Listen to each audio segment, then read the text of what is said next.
So in this video, I'm gonna be showing you how to juggle hitbacks. Now, this is absolutely one of the coolest tricks in all of club juggling. And it's also one of the tricks that has a really cool effect with clubs and doesn't really work as well with balls. Because the only way it works is you're using one club to hit the other club. You couldn't really use one ball to hit the other ball. And once you learn normal hitbacks, you can even learn new cool variations like this one. So let's get right into how to do it. And by the way, in case you don't already know me, my name is Fly Juggler Bennett Santor. I've been juggling for over a decade. I'm an international juggling champion. I've juggled 9 balls, and now I get to teach juggling to hundreds of thousands of people like you guys through my social media presence. Anyways, back to the video. Okay, cool. So you want to learn a hitback. The first thing you should do is drop one of your clubs and go down to 2. Now, I'm gonna be honest, you can do your hitback from either side of your club, and I'll give you the advantages and disadvantages to each. So the advantage to doing a hitback from the handle to the other handle of your club is that you have a little more control. So you can either just tap it straight back, or you can kind of let it rest and sit down into it and flip it back. And you can even give it a double spin back where it's a lot harder to do that. But the downside is that while you're juggling, you do have to flip into a half spin. And if you're not good at half spins, and you don't have good control over that, that might be kind of difficult. Now, if you don't, it might be more tempting to do it like this, where you hit the handle of the club off the body of the club like this. But the downside to that is you have a little less control because it kind of just bounces right off, rather than you being able to like stall it and give it your own sort of tempo and hit to it. However, it still is pretty cool and gives a consistent, nice bounce. But for the purpose of this tutorial, I'm gonna be doing it with the handle to handle side, since that's what I'm used to. And before we start, it would be very helpful if you can do 2 in 1 hand with clubs. It's not required, but that will definitely help you a lot. Especially being able to do it in singles would be quite helpful. So boom and boom. Anyways, if you can do that, let's get right into the trick. So get 2 clubs and you're just gonna practice throwing it and tapping it on the club. You can even just let it land there for a second and just practice making contact with it. Now, side thing, you can do a thing where you just stall it and then you let it drop as a flat like that, but that's for a whole nother video. So rather than hitting it back, you just stall it and then let it land flat. But anyway, you're gonna let it land on the handle about halfway, so maybe around there. And then you're gonna let it come down a bit, and then right after that, you give it a flick back. So boom, and then you flick it back. Now notice, if I flick it hard, I can give myself a double spin, but if I flick it lightly, I can give myself a half spin right into my hand. So boom, boom, boom, just like that. So just keep practicing this, and you wanna be able to give it a nice stall. So you don't even wanna just straight tap it back. If you try to just tap it, you won't be able to get spin on it. You wanna like almost catch it and then throw it back. So when I catch it, I almost go down with it at first, and then I flip it back, see?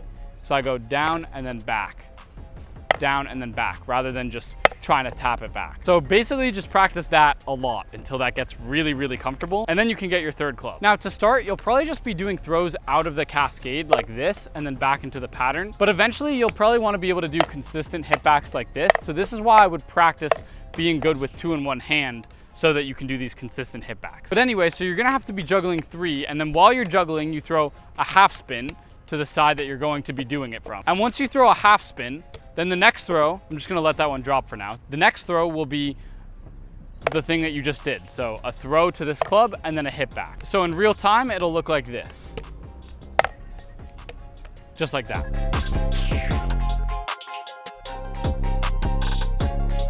Just like that. And you just keep practicing that same exact thing. So half spin and then throw to yourself and then tap it back.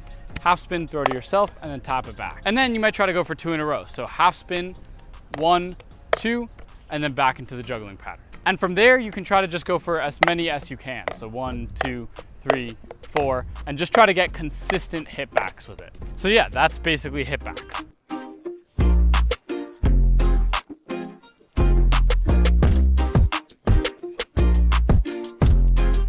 Again, I think it gives a really cool appearance, and if you're juggling for a crowd of non-jugglers, definitely do this one. It's a huge crowd pleaser. And once you get comfortable with that, you might want to do it symmetrically. So you might want to go like 1, 2, 3. But if you want to do it symmetrically without any transition throws, you actually have to hit with the same side that you just caught with. So you have to go like 1, 2, 3, 4, 5, 6, like that. And I'm gonna be doing the full tutorial for that in my online school community. It'll be the first link in the description down below. All of my tutorials for everything else on YouTube is completely free, but if you join my online school community, you'll get instant access to all those bonus tutorials, and it's just a great place to learn to juggle. I know this might be hard to believe, but when I started juggling, I sucked. I couldn't juggle 2 balls, so I tried to do it with scarves, and I was lucky enough to have coaching. If I didn't have it, I don't know where I would be in juggling today. So I figured the best thing I can do is provide that same coaching that I was lucky enough to have to you guys. So if you're interested in that, you can check my online school community. And again, that'll come with instant access to the full tutorial for this trick.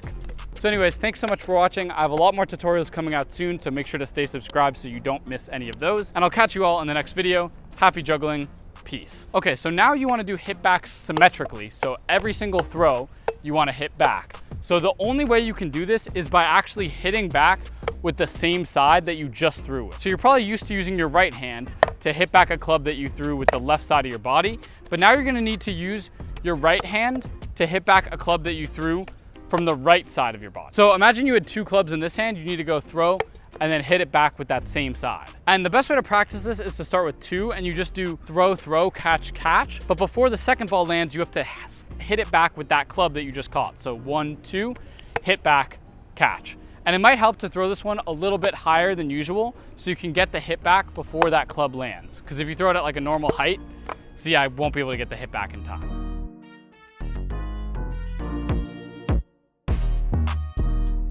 Just like that. So practice that from your right side and practice it from your left side. So 1, 2, tap, 2, 1, tap. 1, 2, 2, 1. Like that. And now you're gonna put that same thing into practice in the 3 club cascade. So you start with 1, 2, tap, and then into the 3 club cascade. And then you try doing it on any throw of the 3 club cascade. So maybe you throw 1, 2, and then back into the cascade. And then from the other side, 1, 2, back into the cascade. And then you slowly start to get better and better and try to string 2 throws together. So maybe you go 1, 2, 2, and then back into the cascade. 1, 2, 3, and then back into the cascade. So smacking back 1 club in slow motion will look like this. And then once you're able to string 2 together, it'll look like this in slow motion. And then once you can string 3 together, it will look like this in slow motion. And then once you can get 3 in a row, so 1, 2, 3, you can then just start going for as long of runs as you can. So then you go for 1, 2, 3, 4, 5, and just try to keep going forever. Evidently, I can't do it because I suck. No, I'm kidding, but I'm even gonna give myself a tip right there. If I throw it higher, I'll have more time to get those throws, and I'll be able to do it more consistently. So yeah, make sure you're throwing each throw high enough so that you have the time to get the hit back under the other throws. So be patient with that one. It's definitely not an easy one to learn, but it's pretty worth it because it looks pretty cool. Thanks for watching, and I'll catch you in the next bonus trick. Peace.